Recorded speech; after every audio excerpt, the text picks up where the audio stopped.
Ogie Diaz claims SB19 has changed. He says they stopped doing shoutouts, that fame shifted their attitude, that success went to their heads. But what if that narrative misses the bigger picture entirely? What if this isn't about ego, but calculated strategy? What if it's not about arrogance, but necessary evolution? In the music industry, shifts rarely happen without purpose. When artists start moving differently, it's often because the business landscape demands smarter boundaries and tighter control. Growth requires adjustment, especially at higher levels of visibility and pressure. Tonight, we're unpacking the real reason behind SB19 stepping back from shoutouts, and why the explanation might be more strategic, professional, and forward-thinking than critics assume. Let's get into it. When Ogie Diaz suggested that SB19 doesn't do shoutouts the way they once did, the implication wasn't aggressive, but it was heavy. The tone felt calm, reflective, maybe even quietly disappointed. And that kind of disappointment hits differently. In entertainment commentary, you don't have to throw direct accusations. You just plant a subtle idea. They've changed. And that phrase? It's powerful. It can reshape perception in seconds. The public reaction split almost immediately. Some agreed, saying fame naturally creates distance. Others defended SB19 hard, arguing that growth and maturity shouldn't be confused with arrogance. Within hours, the conversation stopped being about shoutouts at all. It shifted into something much bigger. Questions about attitude, authenticity, loyalty, and character in the spotlight. Here's why it went viral. Accessibility is emotional currency. Fans remember the early reposts, the direct mentions, the spontaneous shoutouts, the feeling of being personally seen. So when that visibility becomes more selective, structured, or managed, it can feel intimate and even personal. But here's the uncomfortable truth. Constant accessibility is often confused with humility. An artist being endlessly reachable isn't automatically proof they're grounded. When open access evolves into intentional restraint, strategy is often misread as superiority. Ogie's comment didn't directly attack SB19, it simply highlighted a shift. Yet, in a fan-driven ecosystem, questioning proximity can feel like questioning loyalty itself. And that's why one subtle observation quickly snowballed into a national conversation. In the early days of SB19, everything felt raw, close, and deeply personal, so any visible change now carries amplified emotional weight and heightened scrutiny. They were grinding, replying, reposting, and building not just a fan base but a real community. Supporters weren't just witnessing the rise, they felt woven into it. That intimacy created something powerful, emotional ownership. And that's where the illusion quietly begins. Parasocial relationships, the one-sided bonds fans form with public figures, can feel real, deep, even mutual. During the hustle phase, accessibility is naturally high. Artists respond, acknowledge, amplify supporters. It can resemble friendship, even if it isn't. So when growth happens and that access becomes filtered, structured, or rare, it can register as abandonment. But here's the grounded truth. Fans often fall in love with a chapter, while artists are writing an entire book. The grind phase doesn't operate like the empire phase. Early on, SB19 had time to engage personally because the scale was manageable.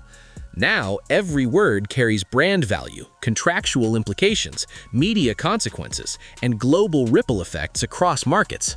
What feels like emotional distance is often just operational expansion. Growth reshapes logistics, not loyalty. But because fans poured their hearts into the early struggle, evolution can sting like betrayal, even when it's simply business maturity unfolding in real time. That quiet friction between nostalgia and necessary growth is exactly where this debate lives. What casual viewers don't always see is that, at a certain level, there's no such thing as a simple shout-out anymore. In the early years, artists move freely, tagging friends, reposting supporters, amplifying creators without hesitation. But once an act rises into higher-tier management structures, every public mention moves through invisible checkpoints: legal review, brand alignment, contractual obligations, partnership conflicts, risk assessment, and long-term strategic positioning across markets. A shout-out stops being spontaneous kindness and starts functioning as an endorsement with measurable implications. At advanced levels, management protocols demand constant risk assessment. What if someone mentioned today becomes controversial tomorrow? What if their brand clashes with an existing partnership? What if a casual acknowledgement gets framed as a formal collaboration by media outlets? During global expansion phases, PR teams are trained to eliminate unpredictability before it snowballs. Then there's endorsement alignment. If an artist is tied to a major brand, even an unintentional product mention can violate exclusivity clauses and jeopardize long-term deals. One spontaneous Instagram story can cost millions in leverage, renewals, and future negotiations. Add the evolution of media training. As artists scale, they're coached to safeguard positioning, avoid legal gray areas, maintain sponsor confidence, anticipate digital backlash cycles, and protect overall brand equity. Here's the industry reality. Once artists cross a certain threshold, every public interaction becomes strategic. What fans interpret as emotional distance is often professional discipline. At scale, even generosity must be intentional, measured, and aligned with sustainable long-term growth. Not because artists suddenly stopped caring, but because the stakes multiplied beyond what most people see. SB19 isn't operating as local rising idols anymore. They're moving as global representatives of Filipino music, and that elevation changes everything. Scaling isn't emotional, it's structural. When artists expand internationally, schedules tighten, media appearances stack up, brand negotiations intensify, and creative sessions stretch across multiple time zones simultaneously. What once allowed spontaneous engagement now requires calendar approval and strategic review. Time becomes the rarest currency. In 2025 and 2026, elite-level acts aren't just rehearsing and recording, they're managing partnerships, international collaborations, global PR cycles, data analytics reviews, investor expectations, content pipelines, legal clearances, sponsorship deliverables, and cross-market positioning. Every action must align with a long-term blueprint, and alignment naturally reduces improvisation. What feels like distance is often the visible byproduct of disciplined expansion at an entirely different level of responsibility. At the local level, community interaction fuels momentum. At the global level, brand consistency protects longevity. That means messaging becomes sharper, engagement more curated, and visibility deeply intentional. The shift isn't from warmth to coldness, it's from open access to structured architecture. They've moved from community artists to industry leaders, and leadership operates differently because the ecosystem surrounding them is bigger, heavier, and far more complex. Here's the hard truth people resist. Growth reduces spontaneity. That isn't arrogance, it's scaling. When the stage expands, the margin for randomness shrinks dramatically. That's not ego, it's evolution under pressure. At the global tier, reputation stops being just image and becomes infrastructure. Once artists step beyond local markets, every word travels faster, farther, and often without context or nuance. That's why established global acts rarely offer random shoutouts. It's not reluctance to uplift others, it's risk management. Publicly naming a creator, brand, or personality can trigger legal complications, contract conflicts, sponsorship tension, investor concerns, partnership misinterpretations, media distortions, or unintended strategic consequences across multiple territories simultaneously. Once you reach international scale, even a simple mention raises questions. Is it an endorsement, a teaser for a partnership, or a paid collaboration? If contracts exist elsewhere, a casual shout-out can activate conflict clauses instantly. Global entertainment law isn't sentimental, it's meticulous and unforgiving. Then there's cultural sensitivity. Something harmless locally can spark controversy abroad. A brief comment can be clipped, translated, reframed, and redistributed in ways that completely alter its meaning. That's the real risk. In the global arena, 5 seconds becomes a headline becomes a narrative, and a narrative shapes reputation. Protecting SB19's international brand demands discipline, fewer variables, tighter messaging, strategic foresight, and consistent alignment across territories. When you're representing not only yourselves, but an entire national music movement, casual behavior disappears. At that level, spontaneity gives way to precision. That isn't emotional distance, it's strategic protection. And here's the uncomfortable truth. Attention isn't just engagement anymore. It's currency, leverage, influence, valuation, negotiation power, and long-term brand equity. In today's entertainment economy, visibility carries measurable financial weight. One mention from a top-tier act can spike streams, move product, or elevate a creator overnight, and that impact is absolutely monetizable. At elite levels, promotional equity is negotiated, brand placements are paid for, partnerships are structured, and campaigns are mapped out months in advance. So when an artist offers spontaneous promotion through a casual shout-out, it can quietly weaken existing commercial leverage. It's not greed, it's strategy. If visibility is given away today, brands lose incentive to invest tomorrow. Protecting value requires discipline because every public mention either strengthens equity or subtly dilutes it. There's also perception to manage. When access feels unlimited, exclusivity fades, scarcity disappears, and influence weakens. Top artists guard brand value the way corporations protect stock prices, investor confidence, and long-term valuation. In modern entertainment, influence functions like an asset class, tracked, priced, leveraged, and strategically deployed. When attention becomes currency, you don't spend it recklessly. Not because support has vanished, but because you recognize the market value of your voice, reach, timing, positioning, and negotiated power. And once that awareness clicks, movement changes. The easiest storyline to sell is ego. The artist grows, access narrows, behavior shifts, and suddenly the narrative writes itself, without anyone examining the business mechanics behind the transformation. They didn't let fame control them, and boundaries are not arrogance. Arrogance elevates the self above others, while boundaries protect the self from overexposure, ensuring sustainability.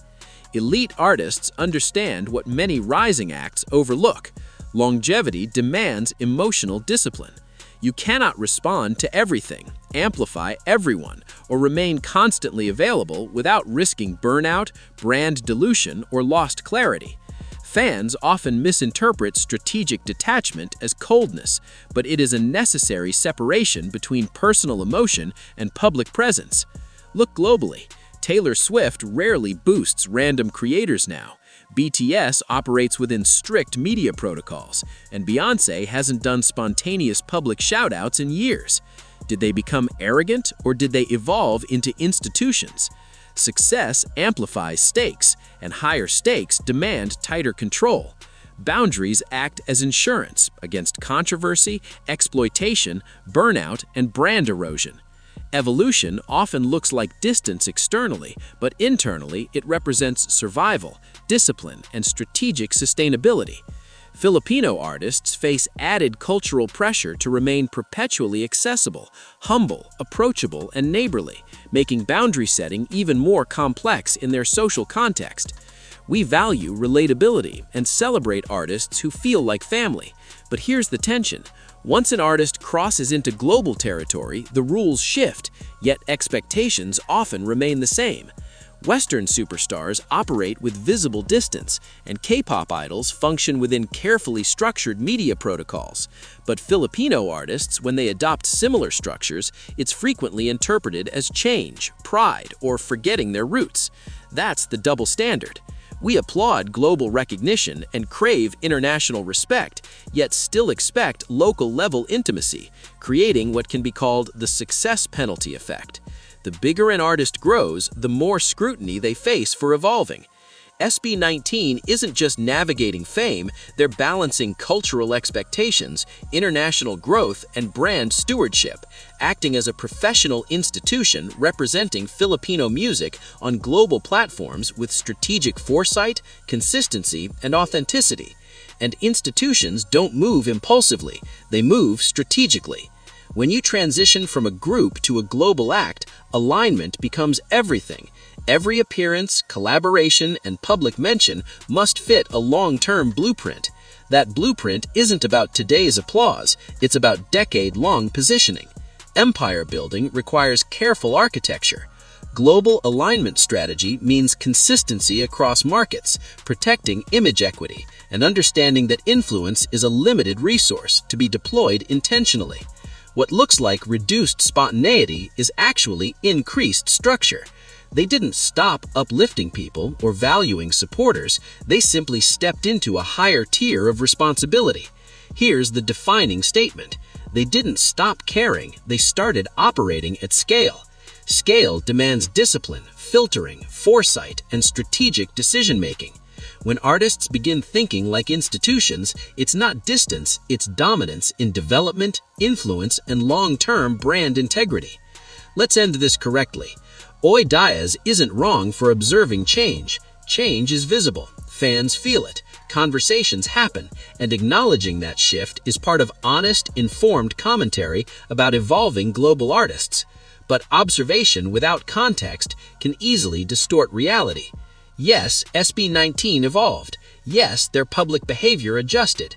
But evolution in entertainment is rarely emotional, it's operational. Growth forces recalibration. Expansion demands control. Visibility requires caution. Discomfort during growth is normal, especially for fans who experienced the early chapters. Nostalgia creates comparison. Comparison shapes perception, but perception isn't always the full picture. The bigger picture is this. SB19 is navigating global waters with higher stakes, tighter contracts, larger influence, and greater responsibility. That demands boundaries, structure, and thoughtful strategy. It's not about losing humility, it's about protecting longevity and ensuring sustainable impact. Here's the closing truth. The moment you think they changed might actually be the moment they